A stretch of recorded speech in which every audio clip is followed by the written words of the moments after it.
Adventure উপন্যাস দ্বিতীয় অধ্যায় শেষাংশ। তাঁবুর ভেতরে দেখা মেয়েটাকে নিজের মতো করে ব্যবহার করার জন্য সবচেয়ে সহজ উপায়টা টোকোটো খুঁজে পেয়ে গিয়েছিল।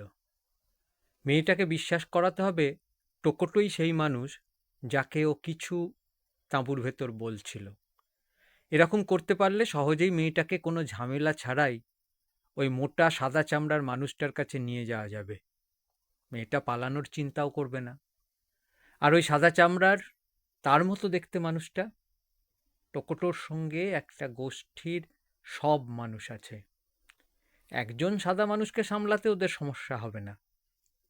আপাতত যা করতে হবে সেটা দ্রুত এবং নিঃশব্দে করতে হবে, যাতে ওই মেয়েটা টের না পায় একটা কিছু অদল বদল ঘটে গিয়েছে। হ্যাঁ, এটাই সঠিক পথ। আর ওই যে আর একটা সাদা চামড়ার মানুষ বিছানায় শুয়ে আছে, তার কি হবে? ওকে খতম করতে বেশি সময় লাগবে না। মন স্থির করে টোকোটো উঠে দাঁড়ালো। কাছের একটা ডাল টেনে নিয়ে প্রায় হাওয়ার মতোই দ্রুত গতিতে গাছের ওপর দিয়ে এগিয়ে যেতে শুরু করলো তার নিজের গোষ্ঠীর গ্রামের দিকে। যেতে যেতে 6 ঘন্টা পার হয়ে গেল। কিছুক্ষণ বাদেই সন্ধ্যার ছায়া নেমে আসবে। তার আগেই টোকোটো পৌঁছে গেল নিজের গ্রামে। গ্রামের মেয়েরা তখনও ঘরের কাজে ব্যস্ত ছিল। নগ্ন শিশুরা এদিকে সেদিকে খেলা করছিল। গাছ থেকে নেমে টোকোটো সোজা গিয়ে দাঁড়ালো সেই বিশাল হরিণের শিংটার সামনে, যেটা একটা শুকনো চামড়ার ফিতে দিয়ে বাঁধা অবস্থায় কাঠের খুঁটিতে ঝুলছিল। বড় করে একটা শ্বাস নিয়ে ওটাতে ফুঁ দিল। গোটা গ্রাম এবং আশেপাশের জঙ্গল জুড়ে শোনা গেল শিঙা বাজার শব্দ আর তার প্রতিধ্বনি। মুহূর্তের মধ্যেই এর কারণ জানার জন্য বানুই গোত্রের পুরুষ ও নারীরা সবাই ছুটে এলো। সবাইকে একত্র হওয়ার সময় দিল ওদের নেতা টোকোটো। সোজা মাউন্টিনের দিকে তাকালো সবার আগে। এই একটাই মানুষ গোটা গোষ্ঠীতে যে মাঝে মাঝে তার আদেশের বিরোধিতা করার সাহস দেখায়। বৃদ্ধ, কুঁজো, রোদে পুড়ে কাঠ হয়ে যাওয়া এক শয়তান, যাকে মানুষ বলাই ভুল, যার মন্ত্রোচ্চারণে গোটা গ্রাম কেঁপে ওঠে। টোকোটো এবার গম্ভীর গলায় ঘোষণা করল, আমার 20 জন শক্তিশালী যোদ্ধা দরকার। দক্ষিণের এলাকায় এক সাদা চামড়ার মানুষ আছে, আমার মতোই দেখতে, যাকে দেখলে মনে হয় যেন আমি নিজের মুখটায় জলের আয়নায় দেখছি।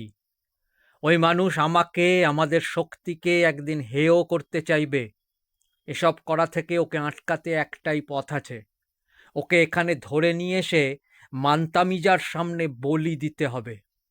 বলেই পিছন ঘুরে ওখান থেকে 200 গজ দূরে থাকা একটা ভয়ানক দেখতে কাঠের মূর্তিকে শরীর ঝুঁকিয়ে সম্মান দেখালো। সঙ্গে সঙ্গে গোটা গোষ্ঠীর মানুষেরাও মাথা নোয়ালো। চাপা স্বরে বলতে থাকলো, মান্তামিজা, মান্তামিজা। আমি ওই অনধিকার প্রবেশকারীর জায়গা নেব, টোকোটো বলল। আর খুব শিগগির তোমাদের এনে দেব সেই বিস্ময়কর জিনিস যা সব গোষ্ঠীকে শাসন করার ক্ষমতা দেয়, আকাডার রত্ন পাথর। আকাডা, আকাডা, সমস্যারে বলে উঠল উপস্থিত মানুষেরা।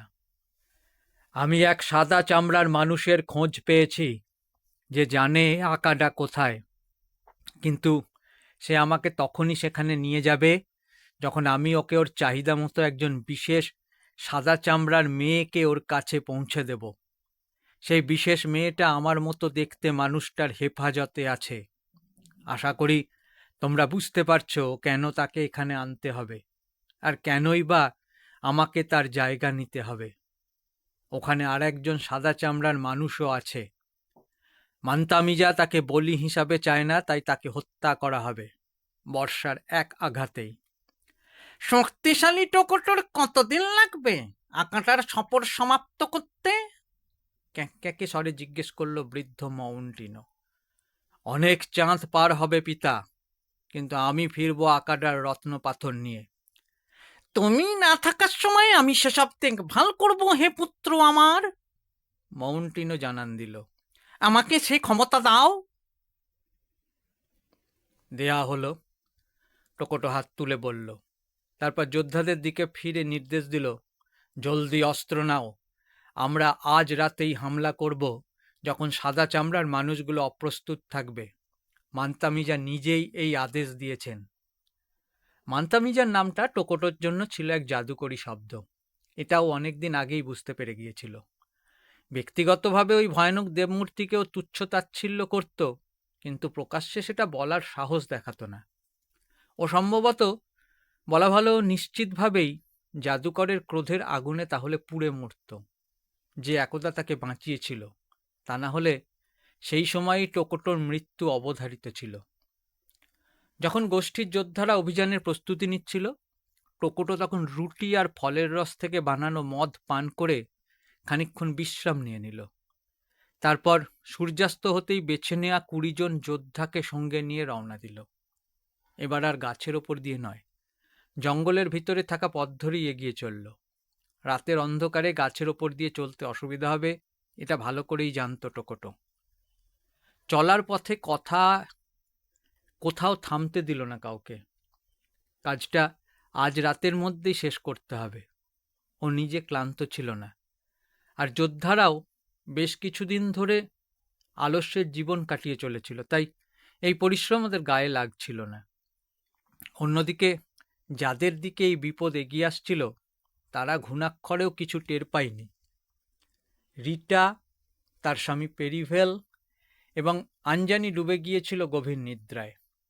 আঞ্জানি এই প্রথমবার সভ্য জগতের বিছানায় শুয়েছিল। গাছের গুঁড়ির ওপর শুয়ে থাকার চেয়ে এটা যে আরামদায়ক, সেটা সহজেই বুঝতে পারে। মশারি থাকার কারণে মশা এবং অন্যান্য পোকামাকড় জ্বালাতন করছিল না।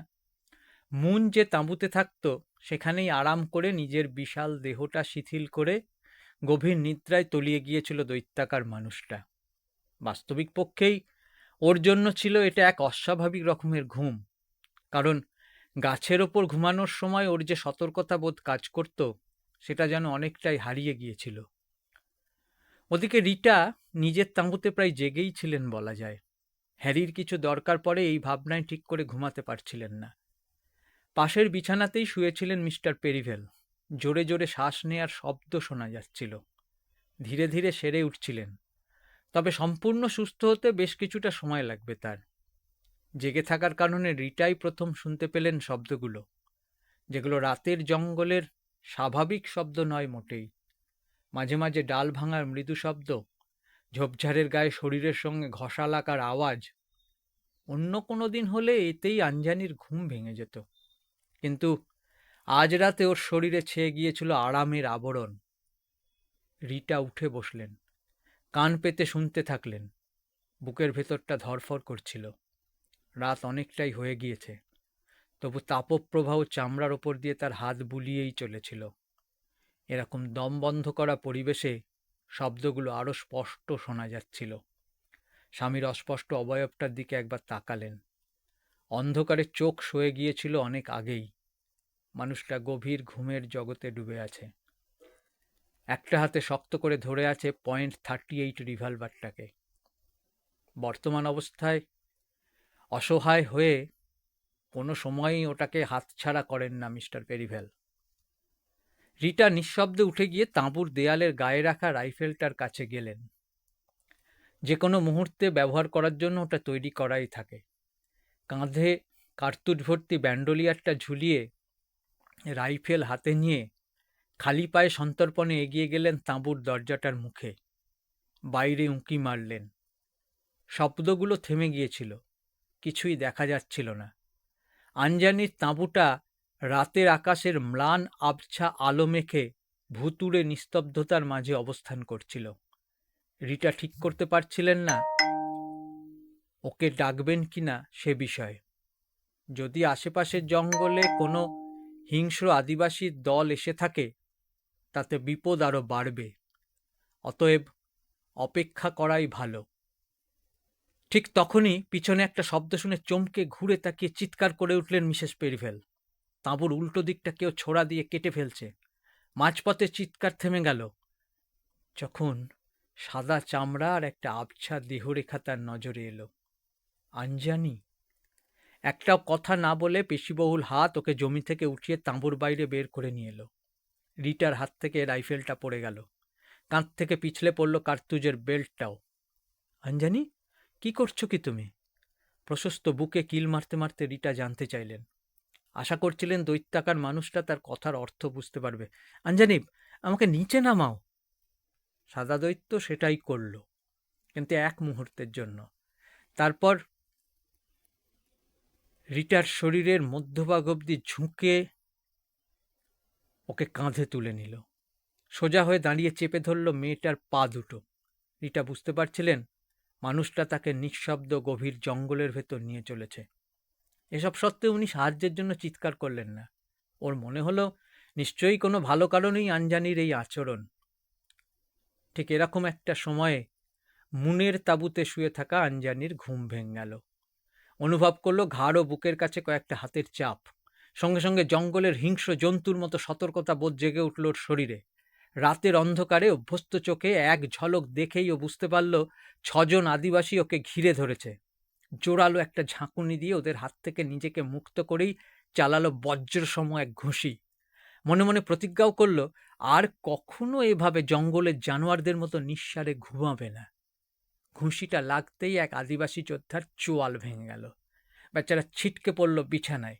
ক্যাম্প খাটটা ভেঙে গেল। পরের লোকটা দুপায়ের ফাঁকে মাথা ঢুকিয়ে ছট করে উঠে দাঁড়ালো আঞ্জানি। যোদ্ধা উড়ে গিয়ে সঙ্গীদের গায়ের ওপর পড়ল। এরপর শুরু হলো ঘুষির বৃষ্টি, যা আছড়ে পড়ল কারো মুখে, কারো আবার মাথায়, আর কারো পেটে। এবার লাফিয়ে পিছিয়ে গেল আঞ্জানি। কোমরে গোজা ছোড়াটা হাতে নিয়েই সামনে এগিয়ে আসতে থাকা এক আক্রমণকারীর বুকে গেঁথে দিল। লোকটা পড়ে যেতেই রক্তমাখা ছোঁড়াটা আঞ্জানি এবার টেনে নিয়ে গেঁথে দিল আর এক যোদ্ধার গলায়। তাতে অবশ্য আক্রমণ থামল না। একের পর এক যোদ্ধা প্রবেশ করতে থাকলো তাঁবুর ভেতর। লড়াই চালাতে চালাতে একসময় আঞ্জানির হাত থেকে ছোড়াটা খসে পড়ে গেল। অতিকায় হাতের ঘুষি আর পেশিশক্তির ওপর ভরসা রেখে লড়েই চলল সাদা চামড়ার দৈত্যাকার মানুষটা। জান প্রাণ দিয়ে লড়েও কোনো লাভ হলো না। এর মাঝেই ছিঁড়ে গেল তাঁবুটা। তার তলায় চাপা পড়া আঞ্জানিকে সংখ্যায় বেশি থাকা শক্তিশালী যোদ্ধার দল কবজা করে ফেলল। অতিশয় পোক্ত সরু জঙ্গুলে লতার দড়ি দিয়ে ওর হাত বেঁধে ফেলল পিছনের দিকে। একইভাবে বেঁধে ফেলা হলো পাটাও। হাঁপাতে থাকা আঞ্জানি এভাবে আবদ্ধ হয়ে নিজের পায়ে উঠে দাঁড়ালো। কিছু দূরে থাকা অন্য এক তাঁবুটার দিকে তাকালো সে। কোনো সাড়া আসছিল না ওখান থেকে, যা ওকে অবাক করে দিল।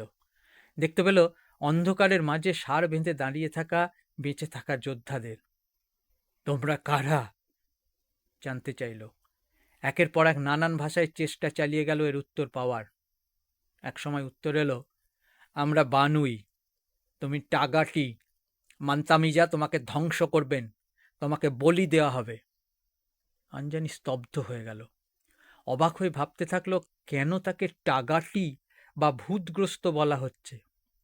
ওর যে একটা যমজ ভাই আছে এটা জানা না থাকায় কিছুই মাথায় ঢুকছিল না। সহসায় রিটার কথা মনে পড়ে যেতেই জোরে চিৎকার করে মেয়েটার নাম ধরে ডাকল।